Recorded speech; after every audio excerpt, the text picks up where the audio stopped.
What is up, everyone? Welcome back to Midwest DBS. It's been a while since I've done a deck profile. Been pretty busy with my new job, but we're going into a Gotenks deck profile. I've done tons of these just because love the deck, and every time it gets updated, I just revisit it and go with it again. I'm not doing the Maidens package because it just seems like everyone just throws Maidens in Green Leader equals good. Now it is good. I won't lie. I have tested it, but I just wanted to show people if you still wanted to play the Gotenks package, how would you play it with the updates going forward without Roshi? So that's what we're gonna do. So everyone knows what the leader does for the most part now. Attacks and draws. It can awaken early if you have a 2-drop unison, and then you get to restand draw one. You also get to go down to 6 life if you're above the 6 life. On this side, as a permanent, your opponent's leader cards can't attack your battle cards, so that forces their battle cards to attack your battle cards, which is really relevant if you get your unison out and start giving your battle cards revenge. It's still attack a draw. It has a You can pay a green, and then when you pay that green, you can remove a unison marker from one of your opponent's unison, or you can discard a green card to create a ghost token. So yeah. So we're gonna go with the main threat to the deck is the unison. Card's really great. You stick it on turn two, and the name of the game is protect it.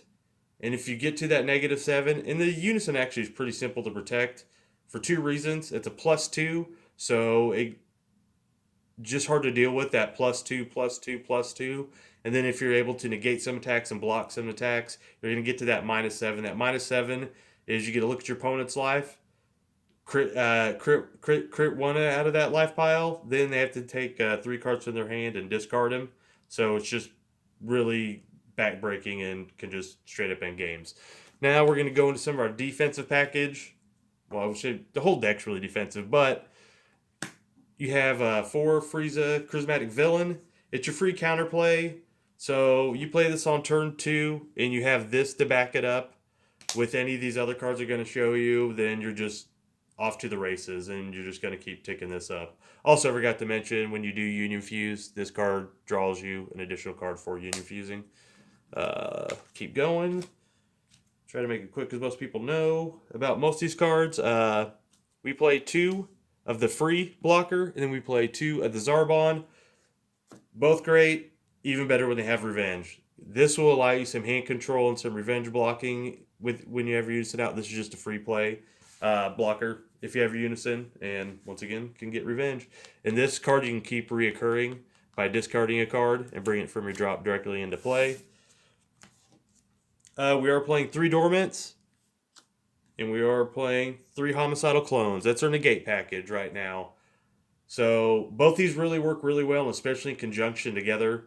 Because if you're at 5 life, you can do this one for free. So you can dormant, and if you have this as another negate, basically now you have a negate and a blocker. So they're just not going to be able to fight through it to hit your life or your unison. Or if you have dormant and any of your other blockers I just showed you, really good. Just remember, protect that unison, keep ticking up. Now we're going to get to some of the new stuff. We used to just play the Paragus super combo. We were mono green, but now we're going to be playing for the Dr. Gero because one of the new additions is. Oh, Dr. Gero, what it does is when you super combo, you get to search through your deck, grab a green or yellow card, and put it into your drop. Uh, we're wanting to do that because we want to rival this. This arrivals for cost of 1 green, and it's a unique card. It also has double strike.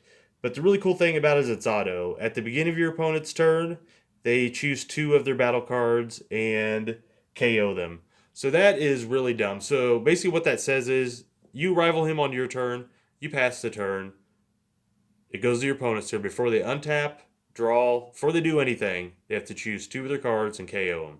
So that's pretty nuts. It also has a neat effect. You can pay 1, it's an activate main, take it from your drop. If they do kill it, take it from your drop to your warp, and you get a KO battle cards, and it costs 3 or less. Also, cool thing Jiro Super Combo can do, it can rival one of these, and also can grab a second one and put it in your drop if you need to do it. You rarely need to do that, because that's a lot of KOs, but you never know. You might have to. Um, Another changes, we now play to draw Ape in Gotenks. For the same reason is Dro Super Combo doesn't draw cards. We also need more yellow to proc a rival, and you can put it in your drop with Dro Super Combo, allowing you to use it. So yeah. Uh, Also two rebrands. It's opposite Ape. It just basically forces your opponent to discard two cards. Another new card is 3 Rosie. Card's just stupid busted. 3 cost, deflect. When it comes into play, your opponent discards 2 cards, and it gains triple attack for the turn. So a lot of times, if you're saving for that sweet spot, a lot of times it does say play in the mid game, but if you get to that -7, where you get to reap 3 cards from your opponent's hand and crit 1 of their life, you can line up your attacks with the battle cards you have in play to start throwing a couple cards back in their hand.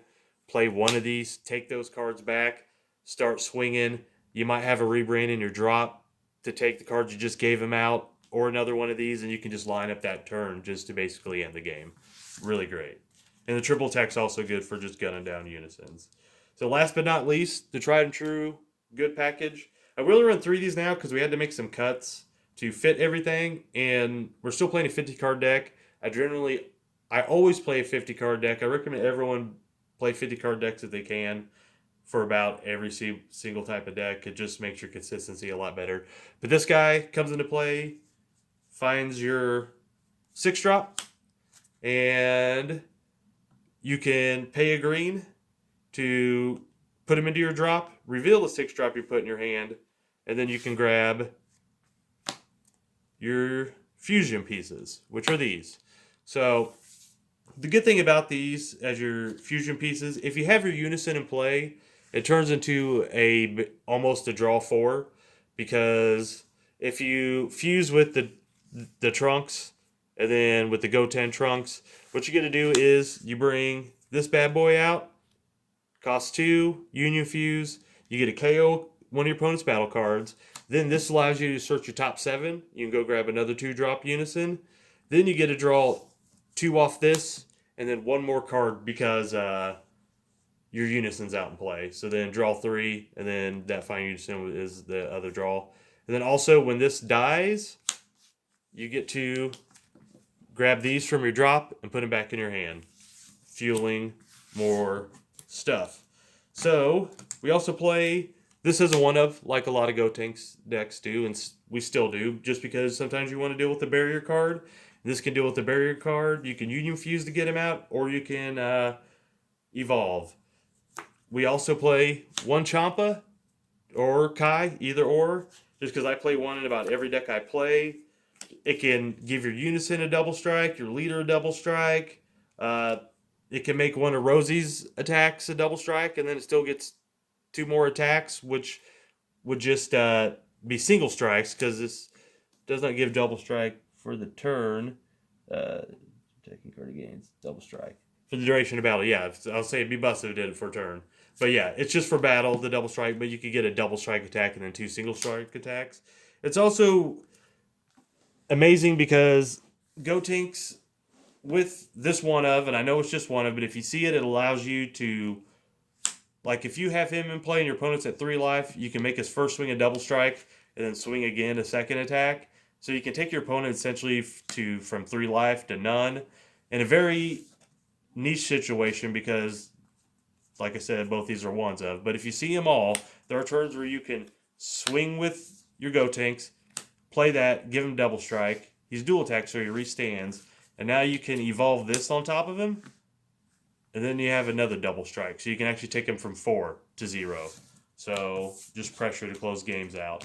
Now, as far as the SCR goes, we are running the Kai as of right now.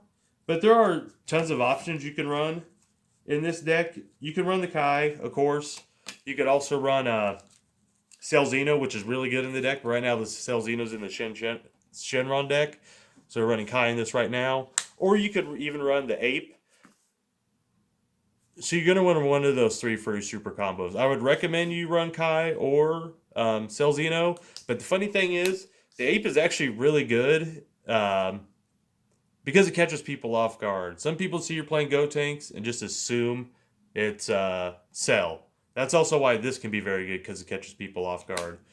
So sometimes they just assume you have Cell on your deck and they attack you, don't negate, and they're thinking, well, he doesn't have anything to really deal with this attack now that he has it negated. So then sometimes they just go all in crazy and combo almost every card in their hand to kill you. Play this out, and you can just get rid of any battle card. So it's actually really good in Gotenks as well because people just assume you're playing Cell and just throws them for a curveball. But anyways, that's it for the deck profile. Once again, thanks for joining, and we'll see y'all next time. Bye.